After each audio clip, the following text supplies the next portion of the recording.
Hey guys, what's up? Welcome back to the channel. It's Cynicalex, and I think today it's time to have a conversation about the native tier 2s and talk about their value, talk about which ones you should be building up and which ones you shouldn't be building up and why.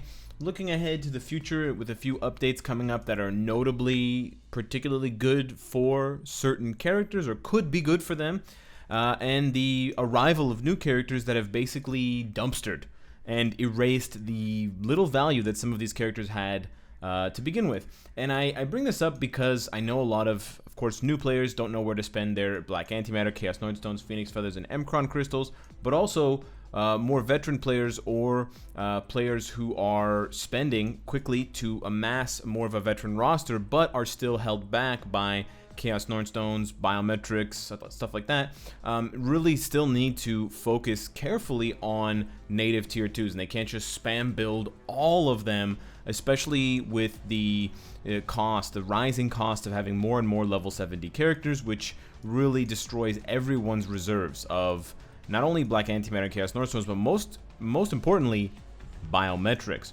So I want to take a look here at this guide that I've made. I have made, of course, updates for it to consider all of the new characters before, maybe about a month and a half ago after the Fantastic Four update. I was missing Mr. Fantastic and Dr. Doom, but they've both been added to the list with their respective scores, their respective costs, and everything else. Most importantly, though, I do want to refer to my personal ranking. And of course, whenever I do something like this, I need to say that this is my own opinion. This is not by any means the reflection of everyone's ideal ranking for these characters, and you can absolutely feel free to build up any of them in any order that you want. However, taking into consideration, firstly, taking into consideration their power level, but also taking into consideration how you can build them up.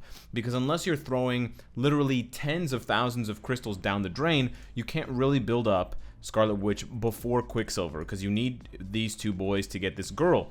Likewise, unless you are already a veteran with lots of resources saved, you're not going to be able to get Deadpool ranked up and maxed out in less than a week. It's going to take some time, not only to complete the epic quest, but then to get his potential, and then to roll up his gears, etc. And he really doesn't come into his own as a speed type until he hits tier 3, or at least level 70, gear 25. So that's why, despite the fact that I would rate Deadpool above, of course, Cable, but also above Quicksilver for the overall meta tier list, I'll just go back to here real quick, in terms of ranking just among native tier 2s, and given the fact that you have access to Quicksilver much faster as soon as you complete all of his challenges, that does put and it does require less resources, as we know, to build up Quicksilver compared to Deadpool, because not only do you need all of the epic quest resources and all of the research missions and everything to build Deadpool, and then you also need to get all of those characters to 5 stars in order to get through his missions to get him to 6 stars.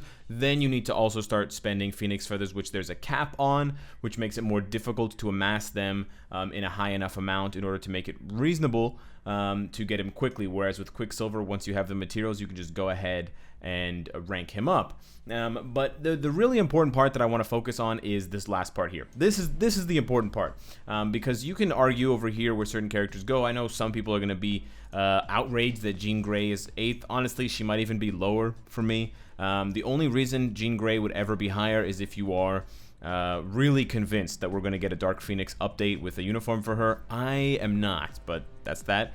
Thanos is a bit high because I'm expecting something for him for Endgame, and Doctor Strange as well. So that's what I was referring to with upcoming updates. Some of these characters may be getting buffs. Same thing goes for Wolverine. If it's not for the leaked X-Force mission or update possibility, I would probably put him around Corvus Proxima range, because yeah, you want to finish his epic quest, but actually investing in and building in him, it just doesn't really make sense right now. He doesn't do anything well, and there's so many other characters that out DPS him and out survive him, even as sad as that is to say, because of the level 70 jump. But this is really where things get sad. I mean, multiple characters here don't have a uniform, and that's really part of the reason that's holding them back. They don't have level 70. With the arrival of Minerva, Apocalypse has been literally destroyed, and I was partially inspired to make this kind of PSA video because someone sent me a message on Twitter, and I get them once in a while saying, "Hey, I just unlocked Apocalypse." A couple months ago, someone was asking me and kind of debating back and forth whether they should build up Apocalypse or someone else. I feel sorry for that person now because they probably picked Apocalypse and now Minerva just blows him out of the water. And there's really no reason to build Apocalypse at all unless you want to play as him and play at a worse stage, because he can't do anything better than existing characters. Not even like Minerva, not even withstanding. Just Minerva, she can just out DPS him in any game mode. But even compared to a lot of other characters, he's not good enough. I mean, we don't even need to get into the issue here, but Odin, Dormammu, I mean, you get Odin for free for completing Chapter 12, and that feels like a big accomplishment, but then you just look ahead to Chapter 13 because you really want that CTP of energy, and you can honestly just skip and leave all of these characters at 1 star. You can leave Adam Warlock unlocked because you have to just pay the crystals up front to get him at 3 stars. And even Cull Obsidian with his new uniform. The only reason I have Ebony, Corvus, and Proxima here, I wanted to put them on the skip list, believe me, but Ebony is good for the leadership / support, and he's a decent universal villain in Shadowland. Although he's expensive compared to someone like Morgan Le Fay, he's still decent. Corvus, same thing goes, good universal villain, and also good for Extreme Alliance battle and some PvP until you get a better alternative. And then Proxima as well, a decent female universal villain, kind of a difficult tag to get other than Morgan Le Fay. And although she is way more expensive, she is not as good. She's not even as good for ABX. So you know what? You could probably even move Proxima down into the skip zone at this point because of Morgan Le Fay taking her place and being completely free to play. And then if you don't really care about ABX, you could honestly move Corvus there as well. The only reason you'd ever build up these characters is just to have an easier time in Shadowland, but that's a steep price to pay. And so I'm really not sure what to do with some of these characters. We don't have a really good place to fit them in the game to justify their insane cost. And if you just take someone like Morgan Le Fay, sure, like a fully built, maxed out Corvus is better than Morgan Le Fay in PvP, but that's pretty much about it. Morgan Le Fay is better in almost every other category compared to these characters, despite the fact that she doesn't have a uniform, so she still has potential to grow. And so it just kind of begs the question, why would you, especially now? You know, back in the day, we didn't have a lot of things to spend Black Antimatter and Chaos Northstones on, so you could amass 20,000, 30,000, 40,000 bam, just by playing the game every day and kind of saving up. I wasn't even spending money on anniversary packs and stuff like that, but now it's so tight, and you have to save up at least a few thousand every update in case there's a character you want to get to level 70. So this becomes more and more important as the updates go by, as we get more tier 3s, as we get more level 70s, because we are getting at minimum 5 to 6 level 70s per update. That's like, you know, a minimum of a few thousand Black Antimatter per character that you want to get to level 70. You got 5 characters, you want to get Juggernaut, Wolverine, you know, all these characters to level 70. Well, in the case of Wolverine, it's Phoenix Feathers, but for any other non-mutant, you're looking at, you know, possibly 6,000, 8,000 Black Antimatter. So it really is important to make your own personal ranking and really question whether you need this character, whether you, I mean, whether you need and whether you want are probably just as valuable, because again, it's a game, you want to have fun. But I can't stress enough that you know, you don't get these resources back, you don't get a refund, you can't you know, downgrade the character and get back some, like, half of your resources even. I'm not even going to talk about the gold, I'm not even going to talk about the biometrics, those are crazy. But in addition to that, I mean, you can just see the most least expensive, you're talking 6,000 bios. If you make a mistake and you rank up some of these characters, for example, you rank up Dormammu, 6,000 bios, that's almost 3 characters to level 70. Just to put that into perspective, because it's about 2,400 bios to get a character to level 70. So you're doing basically 2.5 characters to level 70 instead of Dormammu. There's plenty of level 70 characters that just crush Dormammu in this point in the game. And so it just forces you, unless you just want to blow resources and make mistakes, to just leave these characters in the dust, ultimately waiting for them to get uniforms, waiting for them to get reworks. I also make this video because I do want to point out to Netmarble and maybe push them a little bit more. I've been quite gentle in the last few months to get on with some of these reworks of these characters. I mean, I don't think people want to wait. Odin hasn't been relevant since he first came out at the beginning of 2017. It's been 2 years since he came out. And he's been irrelevant for basically one of those years. So yeah, he was pretty dominant in the meta when he came out. He was dominant for maybe 8 months, maybe a year max, but then he completely fell off a face of a cliff and he's gone. He dusted himself like he did in Thor Ragnarok, and he appeared in Thor's dreams and made him cry. And then he said freeze all motor functions, and he just stood there frozen. I don't know.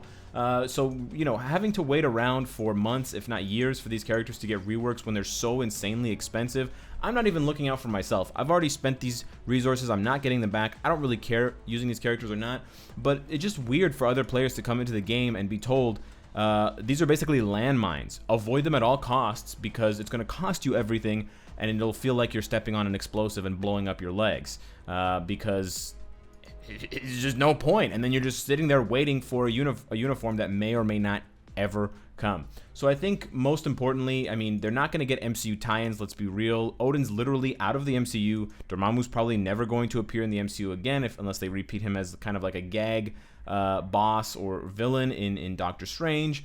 Adam Warlock could literally be like 2 or 3 or 4 or 5 years away. So what are we to do with these characters in the meantime?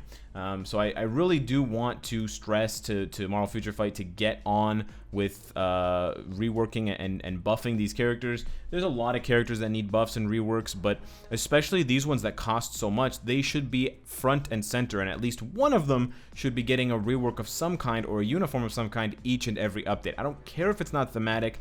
I don't care if it doesn't fit with the theme of the update, or if it doesn't fit with the flow. Just get it done, because, you know, otherwise there's just a lot of invalidated trophies. Let's put it that way.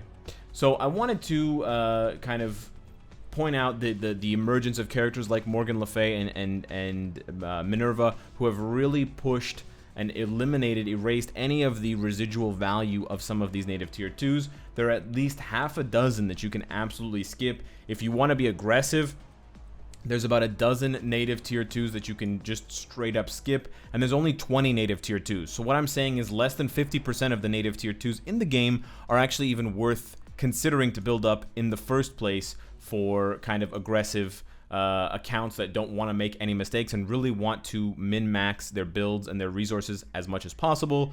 From there, it's just more of like a pick 'em as you like them sort of buffet style rank up. So let me know what you guys think of the state of native tier 2s. Do you think more should be done for them? Should they be as powerful? Should they be ahead of other older characters for updates like Drax, Gamora, you know, going way back to OG characters, Hulkbuster, stuff like that? Maybe not. Hulkbuster wasn't OG, but anyways, you know what I mean. Those OG characters. None of them come to mind at the moment, but MODOK maybe? So yeah, let me know what you think of that. Am I overemphasizing them based on their cost, or is it justified? Kind of like how a lot of paywalls are bad in this game. We'll save that for another video, but that's also another kind of similar topic. I mean, Ironheart. Imagine making a mistake in 2019 and building up Ironheart. That's a fucking meme. Lastly, since I have you guys here and since we're looking at this, I want to ask you, I've made aggressive changes to the uniform guide. This is the new list that I came up with. It's a lot of colors and it breaks them down horizontally rather than vertically, so it's not a lot to scroll through. And this is the old uniform guide. Some of the information is missing, but I think that this really highlights the importance of uniforms and it makes it a lot easier to read.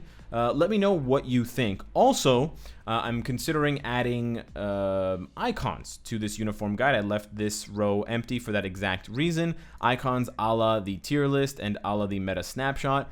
So what icons and what vital information do you think I should list for these uniforms? I don't want to do abbreviations for the actual uniform itself. I think that's a bit redundant and I wanted to get rid of that anyways. I didn't really ever like this stuff.